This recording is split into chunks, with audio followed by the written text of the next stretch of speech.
오늘 함께 보실 말씀은 고린도전서 12장 1절에서 11절 말씀입니다. 고린도전서 12장 1절에서 11절 말씀입니다. 하나님의 말씀을 한 절씩 교독하겠습니다. 형제들아, 신령한 것에 대하여 나는 너희가 알지 못하기를 원하지 아니하노니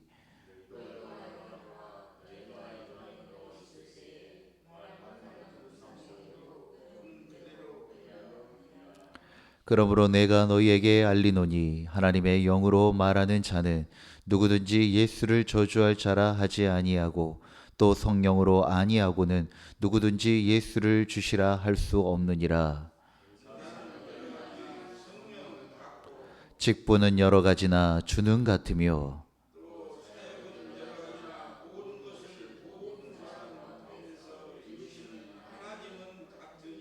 각 사람에게 성령을 나타내심은 유익하게 하려 하심이라.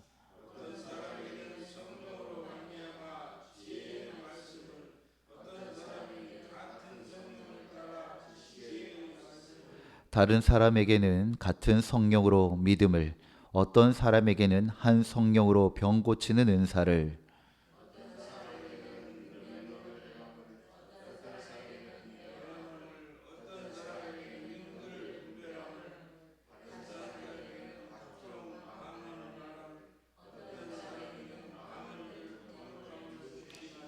함께요.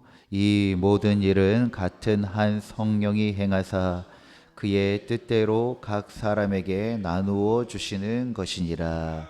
아멘. 오늘 본문은 교회 안의 은사에 관한 말씀입니다. 특별히 고린도전서 12장부터 14장까지는 성령의 은사에 대한 사도 바울의 가장 중요한 가르침을 기록하고 있습니다. 고린도 교회는 은사가 매우 풍성한 교회였습니다. 방언도 있었고 또 예언도 있었고 기적도 있었고 병고침도 있었습니다. 은사가 많다는 건 참 귀한 은혜이죠. 그런데 문제는 은사가 많다는 것이 아니라 은사를 비교하기 시작한 것입니다. 은사를 가지고 경쟁하기 시작한 것입니다. 은사로 사람을 평가하기 시작하였습니다. 나는 방언을 한다. 나는 예언을 한다. 나는 더 특별한 은사를 가졌다. 은혜의 선물이 어느 순간 자랑거리가 되어버린 것입니다. 그래서 바울은 오늘 본문에서 매우 중요한 원리를 가르치고 있습니다. 은사는 여러 개나 성령은 같다라는 말씀입니다. 즉, 다양성은 인정하되 중심은 하나라는 것이죠. 교회는 이와 같아야 합니다. 다양성 안에 하나의 일치됨, 그것이 온전히 잘 이루어져 갈 때 교회가 건강하게 세워져 갈 수 있다는 것입니다. 오늘 말씀을 통하여 하나님께서 왜 다양한 은사를 주셨는지, 그리고 우리는 그 은사를 어떤 자세로 사용해야 하는지 함께 말씀을 나누고자 합니다. 은사의 다양성 좋습니다. 그러나 그것보다 먼저 보아야 할 것은 성령의 동일성입니다. 본문 4절부터 6절은 매우 아름다운 구절을 가지고 있습니다. 은사는 여러 가지나 성령은 같고 직분은 여러 가지나 주는 같으며 사역은 여러 가지나 하나님은 같다라고 말씀하고 있습니다. 성경을 묵상할 때 만약에 어떠한 구절이 반복되고 있다라고 하는 것은 하나님께서 그 구절이 우리에게 중요한 메시지를 가지고 있다라고 하는 의미입니다. 지금 이 세 개의 문장 안에 어떠한 것이 반복되고 있습니까? 바로 여러 가지라고 하는 것이 3번 반복되고 있고, 그리고 또 같다라고 하는 단어가 3번 반복하고 있습니다. 사도 바울이 의도적으로 이 고린도 교회에 전하는 이 메시지 가운데 이 구절 안에서 여러 가지와 같다라는 것을 3번씩 반복하는 이유는 바로 그것이 고린도 교회의 문제였기 때문입니다. 고린도 교회는 다름과 동질성, 일치성을 함께 중요하게 여겨야 하는데 고린도 교회는 다름만 보고 있었던 것입니다. 누가 더 뛰어난가? 누가 더 특별한가? 누가 더 많은 은사를 가졌는가? 사랑하는 성도 여러분, 다름만 보고 일치를 보지 못하는 교회에 반드시 일어나는 현상이 있습니다. 바로 비교하기 시작하고 경쟁하기 시작하고 판단하기 시작한다는 것입니다. 왜냐하면 다름으로 격차를 만들어야지 자기가 인정받기 때문입니다. 다름을 틀림으로 만들어야지 자신의 옳음이 되는 것이라고 생각하기 때문입니다. 일치와 동질성이 없는 다름만 존재하는 교회가 되어지다 보면 이러한 자기 인정, 자기 의 때문에 비교하고 경쟁하고 판단하는 일들이 자연스럽게 생겨나게 된다는 것입니다. 그래서 바울은 말합니다. 중요한 것은 은사가 아니다. 중요한 것은 성령이다 라고 말씀하고 있는 것입니다. 예를 들어 생각해 보겠습니다. 오케스트라 안에는 바이올린도 있고 첼로도 있고 플룻도 있고 타악기도 있습니다. 하물며 곡 한 곡을 연주하면서 단 한 번 소리를 내는 그러한 악기도 존재합니다. 왜냐하면 비중도 다르고 또 역할도 다릅니다. 왜냐하면 그럼에도 불구하고 이 악기의 소리가 그 고유에 가지고 있는 소리와 영역과 역할들이 있기 때문에 단 한 번 쓰이든 처음부터 끝까지 부르는 연주를 해야 되는지와 상관없이 이 한 곡을 위해서는 이 모든 것이 다 필요하고 또 각자의 쓰임이 있다는 것입니다. 그런데 이 오케스트라를 지휘하는 자는 한 사람입니다. 어느 곳에도 지휘자가 두 명인 그러한 연주곡은 존재하지 않습니다. 만약 모든 악기가 같은 소리를 낸다면 아마 아름다운 음악은 사라져버릴 것입니다. 반대로 지휘자가 없이 각자 자기의 소리만 내려고 한다면 그것은 연주가 아니라 음악이 아니라 소음이 될 것입니다.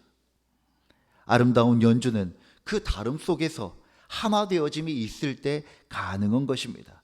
그처럼 교회도 마찬가지입니다. 하나님은 일부러 다양한 은사를 주셨습니다. 모두가 설교자가 될 필요 없습니다. 모두가 찬양 인도자가 될 필요도 없습니다. 모두가 리더가 될 필요도 없습니다. 왜냐하면 하나님은 교회를 다양하게 만드셨기 때문입니다. 그것을 통하여 서로가 서로의 부족함을 채우고 또 서로가 서로를 내어주고 받아들이면서 정말 온전한 하나의 유기적인 공동체, 그리스도의 몸된 공동체를 이루기를 원하시는 것이 바로 하나님의 뜻이었기 때문인 것입니다. 그래서 신앙의 성숙의 첫 번째 표지는 나는 왜 저 사람 같지 못할까? 하나님 왜 저 사람에게 주신 은사를 나에게 주시지 않았습니까? 라고 하는 것이 아니라 하나님께서 나에게 주신 은사는 무엇인가? 라고 하는 것을 묻는 것이 가장 먼저 된 질문이 되어져야 한다는 것입니다. 그렇습니다. 은사는 다양성도 중요하지만 그것보다 먼저 보아야 할 것은 성령의 동질성입니다. 또한 은사의 역할과 목적입니다. 은사는 나를 위한 하나님의 선물이 아니라 공동체를 위한 선물임을 반드시 기억해야 합니다. 7절 말씀입니다. 각 사람에게 성령을 나타내심은 유익하게 하려 하심이라 라고 말씀합니다. 여기서 유익, 개인적인 이익을 말하는 것이 아닙니다. 유익은 개인의 만족이나 자랑이 아니라 공동체, 집단 전체의 유익을 의미하는 것입니다. 은사는 본질적으로 공동체적입니다. 하나님은 은사를 주실 때 내가 저 사람을 특별하게 만들어야지 라고 하는 생각으로 주신 것이 아니라는 것입니다. 저 사람에게 저 은사를 줌으로 통하여서 하나님의 교회, 그리스도의 교회를 잘 세워야겠다라고 하는 그 목적에 의해서 하나님께서 우리에게 각 사람마다 다른 은사를 주셨다는 것입니다. 그래서 은사는 다 다르지만 결국 방향은 같습니다. 지혜의 말씀도, 지식의 말씀도, 믿음의 은사도, 병고침도, 애언도 결국 어디를 향하여야 하는가? 주님의 몸된 교회를 살리고 공동체를 유익하게 하는 곳에 은사가 사용되어져야 한다는 것입니다. 사랑하는 성도 여러분, 오늘날에도 우리는 종종 은사를 개인적으로 이해할 때가 있습니다. 나는 이런 인사가 있습니다.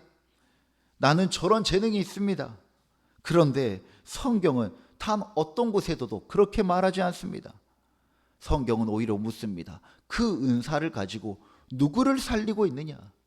병 고치는 은사로, 방언으로, 예언으로, 그리고 설교자로, 가르치는 은사로 그 은사를 가지고 자랑하는 것이 아니라 누구를 살리고 있느냐라고 묻는다는 것입니다. 만약 어떤 은사가 사람을 세우지 못하고 교회를 세우지 못하며 자기 자랑만 남긴다면 그 은사는 본래의 목적을 잃어버린 것과 같습니다. 사랑하는 성도 여러분, 은사는 소유가 아니라 사명입니다. 은사는 특권이 아니라 책임과 의무입니다. 은사는 내가 빛나기 위한 것이 아니라 서로를 돌보고 서로를 위하여 그 은사를 사용함으로써 우리의 머리 대신 예수 그리스도를 나타내는 것입니다. 사랑하는 성도 여러분, 은사를 바르게 사용하시길 바랍니다. 은사를 하나님께서 우리에게 주신 그 목적대로 사용하는 우리 모든 순마음교회 성도들과 또 사명자들 되어지기를 주의 이름으로 축원드립니다. 그러하니 은사의 주인은 누구입니까? 나입니다. 내가 아무리 그 은사를 잘 사용하고 그 많은 능력을 나타낸다 할지라도 은사의 주인은 내가 아니라 성령 하나님이시라는 것입니다. 그래서 본문 11절은 매우 중요합니다. 이 모든 일은 같은 한 성령이 행하사 그의 뜻대로 각 사람에게 나누어 주시는 것이니라. 여기서 핵심은 그의 뜻대로입니다. 은사는 내가 선택한 것이 아니라 성령님께서 나누어 주시는 것입니다. 이 말은 매우 중요한 두 가지의 교훈을 줍니다. 첫 번째는 내 은사를 자랑할 수 없다는 것입니다. 왜냐하면 내가 만든 것이 아니기 때문입니다. 하나님께서 선한 목적을 위하여서 우리에게 선물로 주신 것이고 그 선물을 합당한 역할과 그 목적대로 사용해야 하기 때문에 이 은사를 내가 자랑할 수 없다는 것입니다. 두 번째는 다른 사람의 은사를 부러워할 이유도 없습니다. 왜냐하면 하나님께서 가장 적절하게 나누어 주셨기 때문입니다. 저도 목회를 하다 보니 그럴 때가 많습니다. 저 사람에게 있는 저 은사가 나에게 있었다면 더 잘할 수 있었을 것 같은데 왜 하나님 나에게는 저런 은사를 주지 않았습니까? 라고 하는 생각이 정말 하나님을 향한 그런 마음이 커져갈 때마다 그런 생각들이 많아질 때가 있었습니다. 그런데 하나님께서 그에게 허락하시고 나에게 허락하지 않는 것, 나에게 허락하였지만 그에게 허락하지 않는 것 역시도 하나님의 가장 귀한 선한 뜻이 있고 그 뜻 안에서 우리에게 부여되어진 것이기에 결코 비교할 필요가 없다라는 것입니다. 남을 부러워할 필요도 없다라는 것입니다. 부족하면 서로의 것을 채워주고 또 서로에게 맡기고 받아들이면 되는 것입니다. 왜 나는 저 사람처럼 말하지 못하는가? 왜 나는 저런 능력이 없는가? 그렇게 투정 부릴 필요가 없다는 것입니다. 사랑하는 성도 여러분, 하나님은 실수하지 않으십니다. 성령 하나님은 실수하지 않으십니다. 교회에 필요한 사람으로 또 가정과 일터에서 필요한 사람으로 그분의 뜻대로 은사를 나누어 주셨습니다. 그러면 그 주님의 뜻 안에 순종하는 것도 우리의 믿음의 덕이요 지혜인 것입니다. 그러므로 중요한 것은 큰 은사를 갖는 것, 많은 은사를 갖는 것이 아닙니다. 받은 은사를 가지고 충성되게 사용하는 것, 그것이 핵심입니다. 달란트 비유에도 그렇죠. 죄인은 5달란트 받은 사람도 5달란트 받은 사람만 칭찬하지 않았습니다. 2달란트 받은 사람도 같은 칭찬을 받았습니다.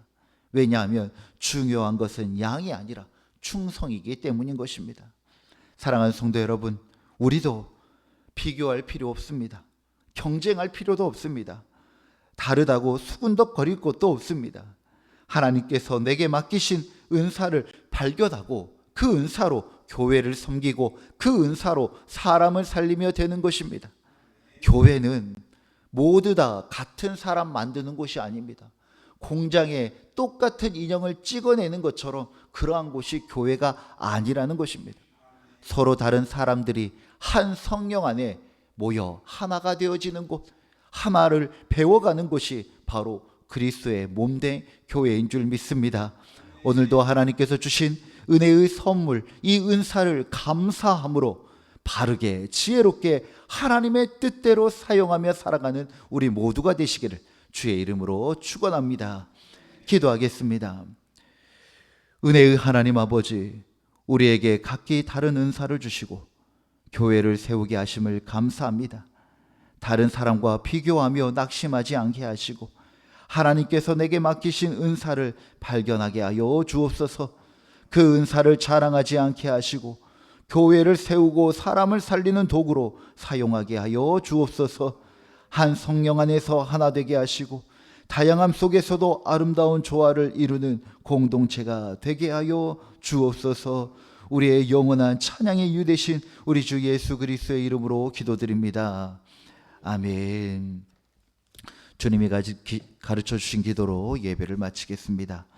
하늘에 계신 우리 아버지, 아버지의 이름을 거룩하게 하시며 아버지의 나라가 오게 하시며 아버지의 뜻이 하늘에서와 같이 땅에서도 이루어지게 하소서.